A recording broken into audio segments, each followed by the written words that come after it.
आज हम नेपाल के बारे में बात करेंगे कि नेपाल राजनीतिक रूप में इतना अनस्टेबल क्यों रहता है। नेपाल में नृजाति पहचान को लेकर के, वो चाहे धर्म के नाम पे हो, वो चाहे जाति के नाम पे हो, वो चाहे पहाड़ी, मैदानी, तराई क्षेत्र में रहने वाले लोग, इन सब में मुद्दा इसमें आपसी विवाद कौन से हैं नेपाल में। मधेसी को लेकर के क्या मुद्दा है, नेपाल सरकार का क्या पर्सपेक्टिव है, भारत सरकार का क्या पर्सपेक्टिव है, इस संदर्भ में हम सारी डिस्कशन होगा और ये कंसेप्चुअल बेस्ड होगा।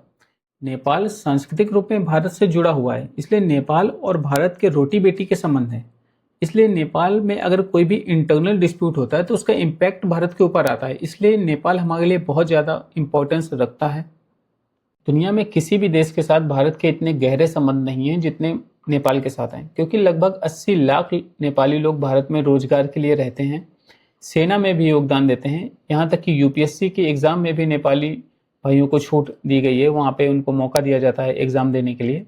तो इस तरह से इतने गहरे रूप में नेपाल भारत से जुड़ा हुआ है, इसलिए वहाँ से छोटी घटना जो नेपाल में होती है वो भारत को प्रभावित करती है।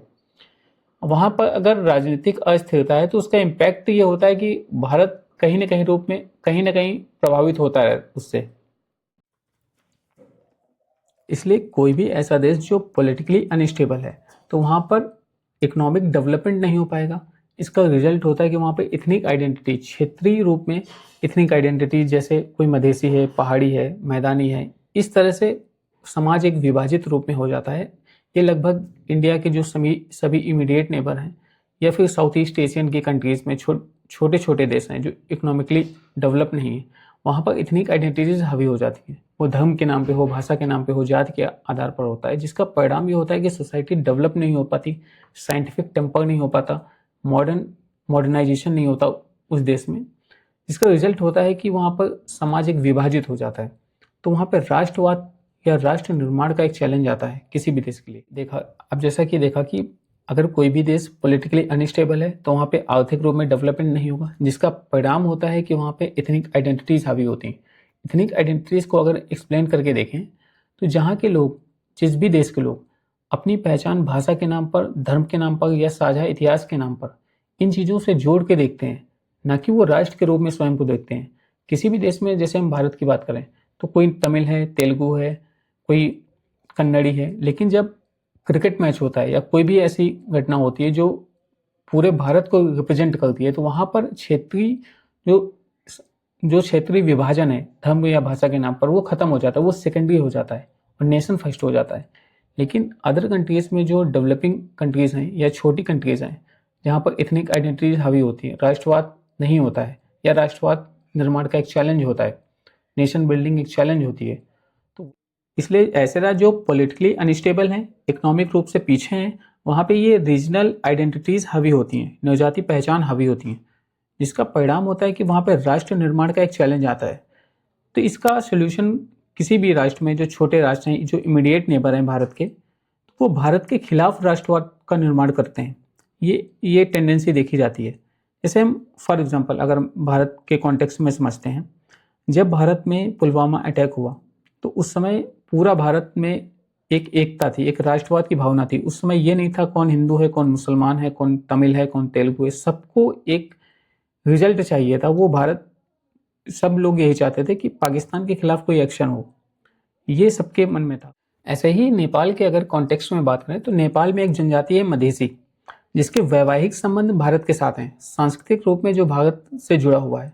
तो इसको लेकर के नेपाल में विरोध उत्पन्न होता रहता है। वहाँ पर ये लोग प्रोटेस्ट करते हैं, वो रिप्रेजेंटेशन के नाम हो, इक्वल राइट्स के नाम पर हो, सिटीजनशिप के नाम पर हो, तो यहाँ पे वो लोग प्रोटेस्ट करते हैं। उनका मानना है कि उनको इक्वल रिप्रेजेंटेशन नहीं है, इक्वल राइट्स नहीं है नेपाल में। तो इस मुद्दे को लेकर के नेपाल भारत को ब्लेम करता रहता है कि मधेसियों को भारत सपोर्ट करता है। अच्छा, मधेसियों का मानना है कि भारत हमारा सपोर्ट नहीं करता, तो भारत करता क्या है इस कॉन्टेक्स्ट में?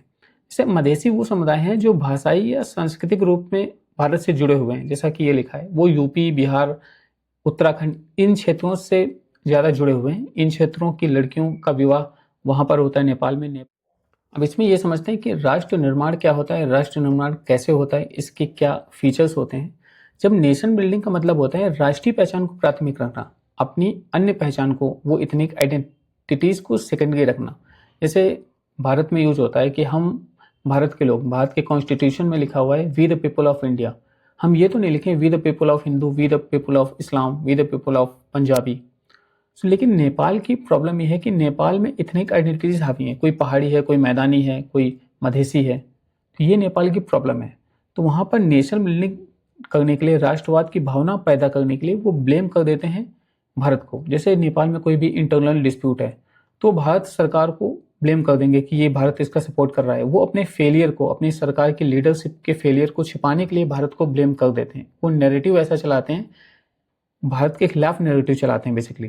जैसे काला पानी विवाद, ये पानी का विवाद, ये कोई पानी का विवाद है या भारत के खिलाफ नैरेटिव चलाने की एक षड्यंत्र है?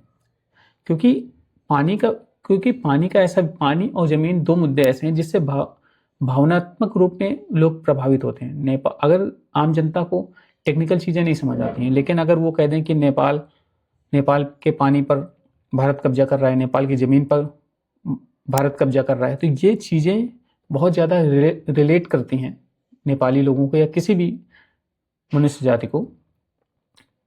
तो ये भारत विरोध पैदा करने की कोशिश है। दरअसल काला पानी विवाद भारत के विरोध पैदा करने की कोशिश है